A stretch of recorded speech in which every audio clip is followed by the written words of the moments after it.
আমি যদি প্রশ্ন ছুড়ে দিই আন্দোলন কি আমাদের, মানে শুধু আমাদের? আপনাদের আন্দোলন না?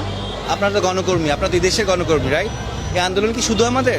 যদি আমি রিভার্স করি, আপনারা এখন আমার এখানে দাঁড়ান, আমি আপনাদের ক্যামেরা বুম নিয়ে দাঁড়াই, আপনার কি নিরাপত্তা আছে কদিন পরে, আজকে কালকে? বলেন। আমাদের আন্দোলন বলে জিনিসটাকে আলাদা করার কিছুই নাই এখন আর। এখন শুধু একটা গোষ্ঠী ছাড়া, তুমি বলো নাহলে আমি বলি, এখন যে কোনো একটা গোষ্ঠী ছাড়া সমগ্র জাতির একটা, আপনি জিজ্ঞেস করেন ইন্ডিভিজুয়ালি, যদি সম্ভব হয় জিজ্ঞেস করেন, কেউ চায় না এই গভর্নমেন্টকে আর, কেউ চায় না। আপনি আপনার বাচ্চাকে রেখে বাইরে যাবেন, সেই নিরাপদ নয়।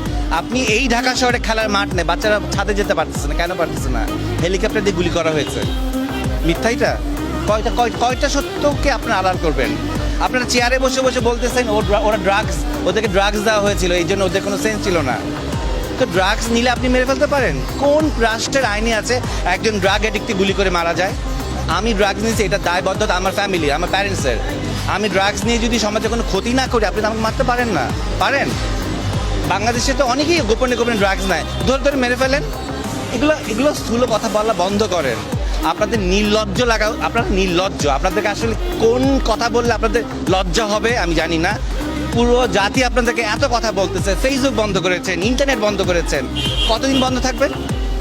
বহির্বিশ্বের চাপের জন্য এখন ফেসবুক অন করতে বাধ্য হয়েছেন, এটাও আমরা জানি। তারপর ইতিহাস থেকে যায়, ইতিহাস থেকে যায়। এই যে অগাস্টের 1 তারিখ, ইতিহাসটা মনে করেন। হ্যাঁ, ইতিহাস কিন্তু রিপিট হয়, কর্মের কারণে ইতিহাস রিপিট হয়। এরকম রিপিট যাতে না হয় সেই চিন্তাটা করেন। যা অর্জন করেছিলেন তার কিছুই এখন আর নাই। কেন নাই? আপনাদের কর্মের কারণে নাই। এক একটা সন্তানকে আপনার রাস্তায় রক্তাক্ত করে মেরে ফেলেছেন। কয়টা মায়ের বুক খালি করেছেন বলেন? কি দোষ ছিল এই বাচ্চাগুলোর? কি দোষ ছিল সাইদের? মুগ্ধর কি দোষ ছিল? ও পানি খাওয়াচ্ছিল, কি দোষ ছিল ওর বলেন? আমি তো কতজনের নাম, আমার এইটুক ব্রেনে সম্ভব না এতজনের নাম মনে রাখা। এইটা শেষ কথায়।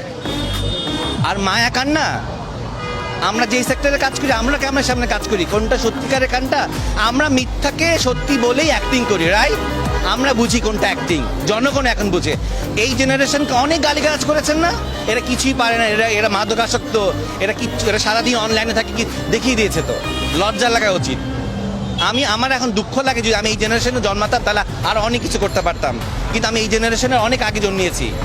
কিন্তু সেই দুঃখটাও আমার লাগে যে তাহলে আমি ওদের সাথে নিজেকে আত্মদাবাদ করতে পারতাম। 15 দিন ঘরে বসেছিলাম, বলবো কি বলবো না। মানসিক যন্ত্রটা, রাতে ঘুমাতে পারি না। আমি কেন আমার দেশে ঘুমাতে পারবো না? আমি কেন জানি না একটু পরে আমি এই বক্তব্য দিয়েছি, অনলাইনে যাবে, ফেসবুকে যাবে, টিভিতে যাবে, আমি আমার বাসায় পৌঁছাতে পারবো কিনা? আমার যাওয়ার কথা ছিল ব্যাংকে। আমি যখন জানতে পারলাম সমগ্র শিল্পীরা আজকে এক হয়েছে, আমি চলে আসি, আমি আমার প্ল্যান ছুঁড়ে ফেলে দিয়ে আসি, আমার ব্যাংকের কাজ সানডেতে করবো। কেন আজকে এসছি? আর কতদিন চুপ থাকবো বলেন? আমি আজকে নাই হয়ে যেতে পারি। আমি হয়তো বাসা থেকে ঘুমাতে গেলাম, দেখবো হয়তো পুলিশ আসে, নিয়ে যাবে আমাকে। তারপর আপনারা কি করবেন? পরের দিন আপনারা দেবেন ওনাকে ধরে নিয়ে গেছে। এতটুকুনি আপনাদের দায়িত্ব, এর বেশি কিছু না। আপনারাও নামেন, আপনারা নিজেদের ক্যামেরা নিজেরা ঘুরান, বুমটা দিয়ে কথা বলেন। হ্যাঁ, বেতনের কথা বাদ দেন, চাকরির কথা বাদ দেন। দেশ না ঠিক থাকলে বেতন কোত্থেকে আসবে আপনাদের? ভালো থাকেন। চাওয়া কি? চাওয়া সমগ্র জনগণ যা চাচ্ছে তাই। এই রক্তাক্ত বন্ধ হোক, ধরপাকড় বন্ধ হোক, এবং নির্লজ্জভাবে এইরকমভাবে জাতির কাছে মিথ্যাচার বন্ধ হোক। ক্ষমতায় বসে থাকবেন না, কেউ বলবো না আমরা আপনি ক্ষমতা ছাড়েন। আপনার যদি মনে হয় যে ক্ষমতা ছেড়ে দেওয়ার সময় হয়েছে, ছেড়ে দিন। বাকি সম্মানটুক নিয়ে অন্তত বাঁচবেন। যদি আপনি ধরে আঁকড়ে বসে থাকেন, ওই সম্মানটুক থাকবে না। কার সন্তান, কার মানস কন্যা, হ্যান কন্যা, এগুলো কিচ্ছু থাকবে না। অর্জন ধরে রাখতে হয়, লাঠি পেটা করে গুলি দিয়ে কিন্তু অর্জন ধরে রাখা যায় না। তো ধরে রাখেন না। এই কথাগুলোও ইতিহাসে থাকবে। এখন আর বই পুস্তকের যুগ না, ছিঁড়ে ফেললে পোকা খেয়ে ফেললো, চার পোকা খেয়ে ফেললো। এখন ইন্টারনেটের যুগ এলো, সারা জীবন থেকে যাবে। রিমাইন্ডার যেমন আসে না প্রতি বছরে ফেসবুকে, এগুলোও আসবে। ইন্টারনেট ডিলিট করা যায় না, ইতিহাস বিকৃত করা যায় বই পুস্তকের। এই ডিজিটাল জিনিসটি কিন্তু বিকৃত করা যাবে না। কতদিন